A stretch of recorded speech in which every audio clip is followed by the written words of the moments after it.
पश्चिम बंगाल में शुभेंदु अधिकारी ने शपथ ले ली, लेकिन जैसे ही शपथ ग्रहण समारोह हुआ उसके बाद में तुरंत बाद में तस्वीरें और रुझान सामने आने लगे हैं कि अब क्या कुछ होने वाला है और बीजेपी किस तरीके से करेगी और क्या काम करेगी। ममता बनर्जी के घर को भी अगर बचाया नहीं जा रहा है, ममता बनर्जी के घर भी अगर वो भी जद में आ गया है, तो फिर क्या ही कहा जाए। एक तरफ प्रधानमंत्री नरेंद्र मोदी की वीडियोस वायरल हो रही हैं, नरेंद्र मोदी जाकर के घुटने के बल बैठ गए, हाथ जोड़ने लगे, वो वीडियो वायरल हो रही है। और दूसरी तरफ शुभेंदु अधिकारी को लेकर के जब खुद नरेंद्र मोदी कह रहे थे कि भैया ऐसे लेते हैं, ऐसे कुर्ते की जेब में डाल लेते हैं, वो वीडियो भी वायरल हो रही है। तो कई सारी तस्वीर जो है मैं इस खबर के अंदर आपको दिखाने वाला हूं। ममता बनर्जी के घर पर किस तरीके से लोग पहुंच गए और कैसे हुड़दंग किया, वो तस्वीरें बहुत जरूरी देखना, क्योंकि वो उन तस्वीरों पर इस वक्त में कोई बात नहीं कर रहा है। सोचिए 15 साल की मुख्यमंत्री, वो 15 घंटे जो शुरुआती अगर 24 घंटे कहे जाएं, उसी के अंदर भी अगर शांति नहीं है तो आप अंदाजा लगा लीजिए कि आगे क्या होने वाला है। लेकिन सबसे पहले जरा ये तस्वीर देखिए। नरेंद्र मोदी आते हैं, मंच पर आए और आ करके फिर घुटने के बल बैठ गए और घुटने के बल बैठ करके सिर झुका करके और उसके बाद में नरेंद्र मोदी ने वहां पर साष्टांग किया। के साथ स्वागत कीजिए माननीय प्रधानमंत्री, परम आदरणीय प्रधानमंत्री श्री नरेंद्र मोदी जी। जनता सर्वप्रिय है, जनता जनार्दन है, ये बात मानना, ये बात समझना बहुत जरूरी है। अच्छी बात है कि नरेंद्र मोदी जनता को नमस्कार कर रहे हैं, जनता के सामने नतमस्तक हो रहे हैं। लेकिन सवाल यह है कि साहब, इस जनता ने आपको सब कुछ दिया, आपने जनता को क्या क्या दिया। आज बीजेपी शासित राज्यों के और एनडीए शासित राज्यों के तकरीबन 20 से ज्यादा मुख्यमंत्री आज इस मंच पर मौजूद थे। शुभेंदु अधिकारी ने भी शपथ लिया। लेकिन सवाल यह है कि बीजेपी देश भर में जब उसकी सरकार है, 20 से ज्यादा राज्यों में उसकी सरकारें हैं, तो देश को क्या मिल रहा है। ये तस्वीर आप देखिए, जब शपथ ग्रहण समारोह हुआ उसके बाद में नरेंद्र मोदी से शुभेंदु अधिकारी मिले और योगी आदित्यनाथ ने पटका पहना करके महफिल एक तरीके से नरेंद्र मोदी के हाथों से लूट ली। अब शुभेंदु अधिकारी को लेकर के नरेंद्र मोदी की जो वीडियो वायरल हो रही है, जिसमें करप्शन के चार्ज लगाते हुए नरेंद्र मोदी साहब नजर आ रहे थे, आज उन्हीं को गले लगा रहे हैं, उस पर हम थोड़ी देर में बात करते हैं। लेकिन उससे पहले मैं आपको एक तस्वीर दिखाता हूं, जरा ये वीडियो देखिए आप गौर से। ये वीडियो अभी 2 बजे, जब ये खबर मैं रिकॉर्ड कर रहा हूं, अभी 2 बजे सागरिका घोष उनकी तरफ से ये वीडियो साझा किया गया है, शेयर किया गया है और इसमें कोलकाता पुलिस को टैग कर रही है। ये आप देखिए अपनी स्क्रीन पर, उन्होंने ट्वीट किया बाकायदा और वो टैग कर रही है कि भैया आप देखिए सोशल मीडिया पर ये सारी वीडियोस आ रही हैं और ममता बनर्जी के घर के सामने इस तरीके से जो है गुंडागर्दी की जा रही है। 15 साल जो चीफ मिनिस्टर रही वो भी सेफ नहीं है, आप महिलाओं को कहां तक सेफ रखेंगे। एक महिला मुख्यमंत्री को हटा करके बीजेपी ने शुभेंदु अधिकारी की सरकार बना दी। लेकिन शुभेंदु के शपथ लेते ही देखिए किस तरीके का नजारा बंगाल में दिखाई दे रहा है।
अब नरेंद्र मोदी साहब, जिन्होंने आज एक ऐसे नामचीन आदमी को मुख्यमंत्री बनाया है, शुभेंदु अधिकारी को, इनके बारे में ऐसा नहीं कि वो पहले से जानते नहीं थे। नरेंद्र मोदी जी भली भांति जानते थे और कुछ एक्स्ट्रा ही जानते थे। 2 एक्स्ट्रा AB वो जो है नरेंद्र मोदी का फॉर्मूला, ये 2 एक्स्ट्रा AB कहां से आया, उस तरीके से नरेंद्र मोदी इनके बारे में एक्स्ट्रा जानकारी रखते थे। और वो वीडियो इस वक्त में वायरल हो रही है। आप अपनी स्क्रीन पर ये 2 तस्वीरें देखिए।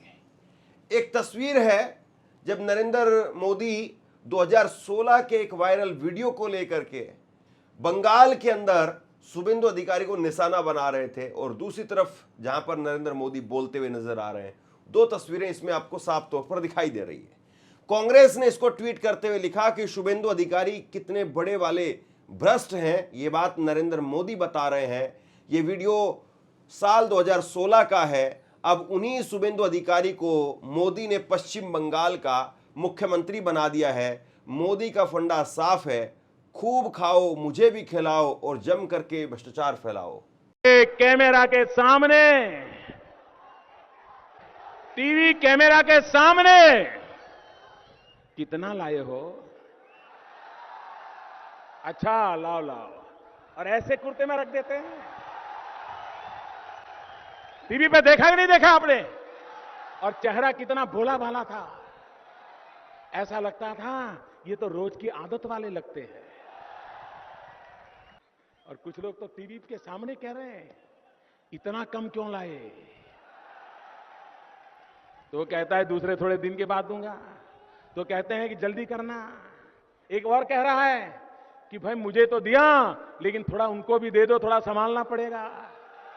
देखिए, सबसे बड़ी बात यह है कि शुभेंदु अधिकारी को जब मुख्यमंत्री बनाया गया है तो इसमें कोई आश्चर्य वाली बात नहीं है। बीजेपी शुभेंदु अधिकारी को तोड़ करके ही इसलिए लेकर के आई थी कि शुभेंदु ममता बनर्जी के किले को ढा देंगे, अंदर से एक तरीके से विभक्षण वाला काम करेंगे और पार्टी को कमजोर कर देंगे और पार्टी के जो बड़े नेता हैं उनको निकाल देंगे। और एक तरीके से बीजेपी ने शुभेंदु अधिकारी को मुख्यमंत्री बना करके तमाम दूसरी पार्टियों के अंदर नेताओं को हरी झंडी दे दी है कि भैया तुम भी आ जाओ, तुमको भी कुछ न कुछ बना देंगे, निकल आओ वहां से अगर तुम्हारे पास में कुछ है तो। और भाजपा ने बहुत सारे बड़े नेता कांग्रेस के वो कैप्चर भी कर लिए। दूसरी पार्टियों के अंदर भी खूब सेंधमारी हुई। इसी चुनाव के दौरान हमने देखा कि 10 में से 7 सांसद आम आदमी पार्टी के वो बीजेपी के अंदर शामिल हो गए। इससे बड़ी खबर तो और क्या ही हो सकती। तो बीजेपी के लिए कोई ऐसा नहीं कि नैतिकता सबसे बड़ी चीज हो, सरकार सबसे बड़ी चीज है।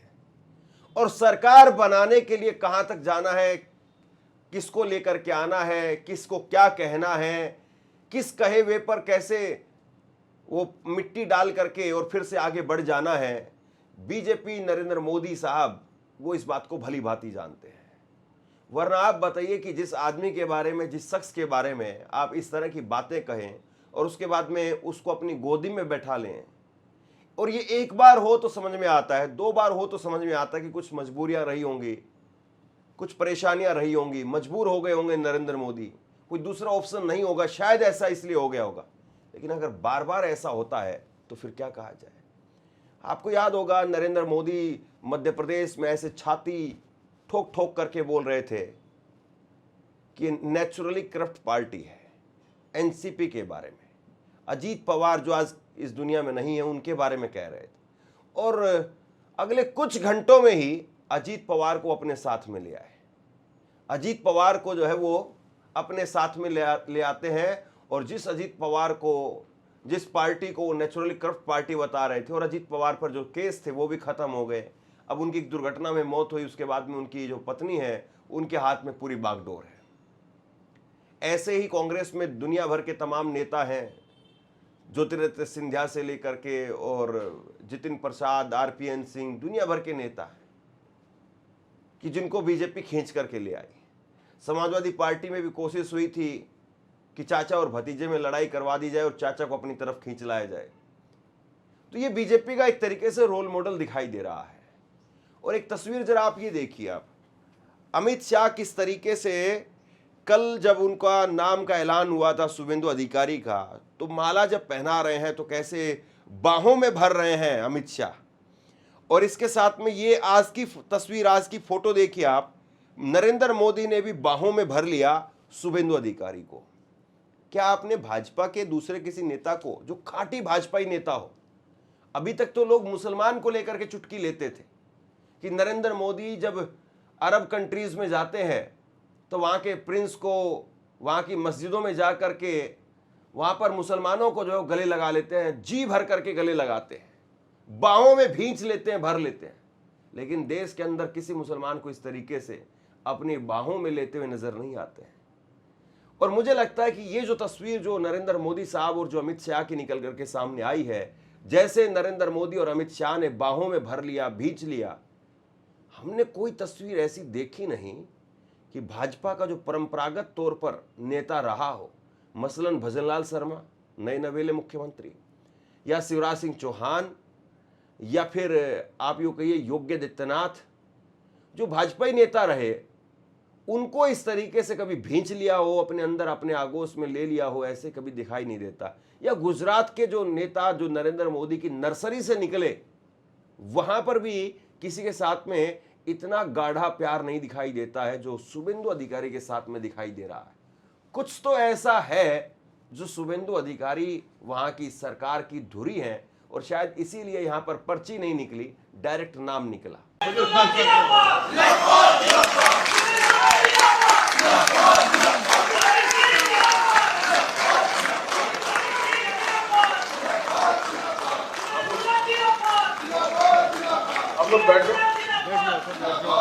अब ये शुभेंदु अधिकारी किस तरीके का काम करेंगे, ये सबसे बड़ा सवाल है।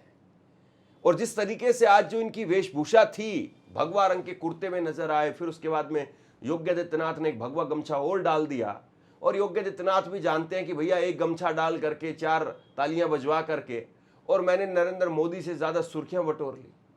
और यही बीजेपी का एक तरीके से रोल मॉडल दिखाई देता है कि कौन अखबारों की सुर्खियां बटोरेगा, कौन अखबारों की सुर्खियों के अंदर जो छाएगा। और कल के जब अखबार आप देखेंगे तो एक तरफ नरेंद्र मोदी साहब दिखाई देंगे, नतमस्तक तस्वीर दिखाई देगी, और दूसरी तरफ योगी आदित्यनाथ का जो है वो पटका दिखाई देगा। तो योगी आदित्यनाथ अपनी ब्रांडिंग भी साथ साथ करते हुए चल रहे हैं। लेकिन सवाल ये है कि साहब ये जो आए हैं, ये योगी आदित्यनाथ टाइप वाले नेता हैं या योगी आदित्यनाथ से 4 कदम आगे वाले नेता हैं? ये तो साफ कहते हैं भैया, सबका साथ सबका विकास बंद करो, ये हमारा साथ नहीं है, जो हमारे साथ हम उसके साथ। আর বলবো, আমিও বলেছি রাষ্ট্রবাদী মুসলিম, আপনারাও বলেছেন সবকা সাথ সবকা বিকাশ। আর বলবো না, বলবো जो हमारी साथ हम उनका साथ, जो हमारी साथ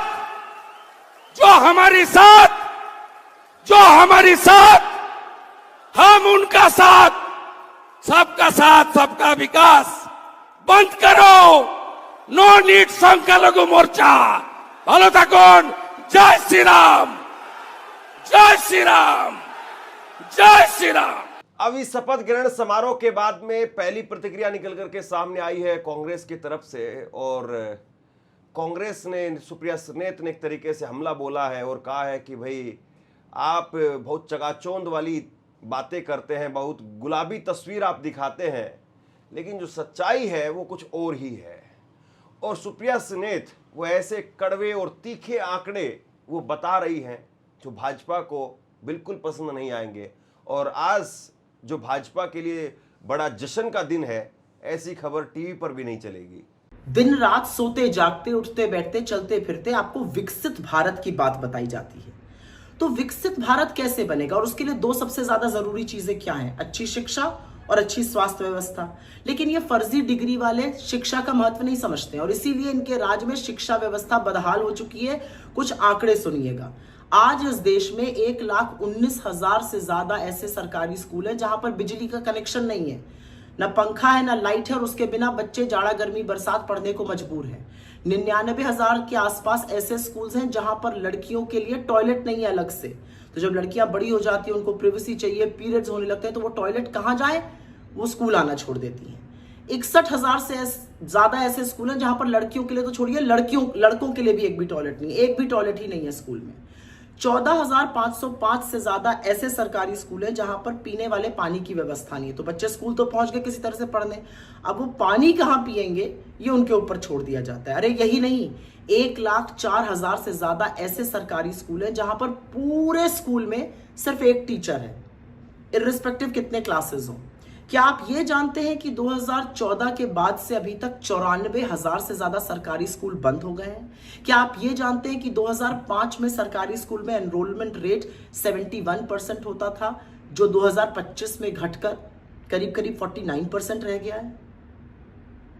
लेकिन मोदी जी इन सब बातों पे चर्चा क्यों करेंगे? आप मजबूर होकर इस खस्ताहाल व्यवस्था को देखकर अपने बच्चों को प्राइवेट स्कूल भेजने को मजबूर हैं, जहां पर वो मनमानी फीस लेते हैं, हर तरह के पैसे की उगाही होती है, और अगर आप पैसा ना दे पाइए तो आपको किस तरह से बेइज्जत किया जाता है, ये वीडियो तो तमाम आते रहते हैं। पर मोदी जी ये शिक्षा पर चर्चा करके अपना वक्त क्यों बर्बाद करेंगे? उनको कौन सा आपके बच्चों के भविष्य को संवार कर चुनाव जीतना है? उनको तो हिंदू मुसलमान करना है, और उनकी जेब में चुनाव आयोग है, वो जहां चाहे वहां का चुनाव जीत सकते हैं, मैनिपुलेट कर सकते हैं। तो वो अपना टाइम क्यों बर्बाद करेंगे? और बीजेपी वालों क्यों परेशान होंगे शिक्षा व्यवस्था खराब होने से?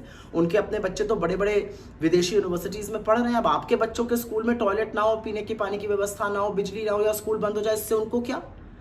लेकिन ये चिंता तो आपको करनी है ना, अपने बच्चों के भविष्य के बारे में चिंता आपको करनी है। सवाल का जवाब आपको देना है कि क्या आप सत्ता की चाबी उन लोगों के हाथ में देने को तैयार हैं जो आपके बच्चों के भविष्य को लेकर सजग ही नहीं, उनको फर्क ही नहीं पड़ता सरकारी स्कूल रहें या बंद हो जाएं।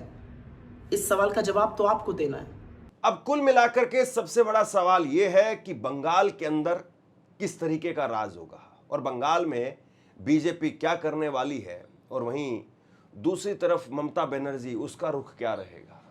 ममता बनर्जी, टीएमसी, वो अब किस तरफ कैसे आगे बढ़ेंगे, सबसे बड़ा सवाल यह है। आप क्या सोचते हैं नीचे कमेंट सेक्शन में लिख करके जरूर बताइए। इस वीडियो को लाइक कीजिए और चैनल को सब्सक्राइब जरूर कीजिए। शुक्रिया, थैंक यू।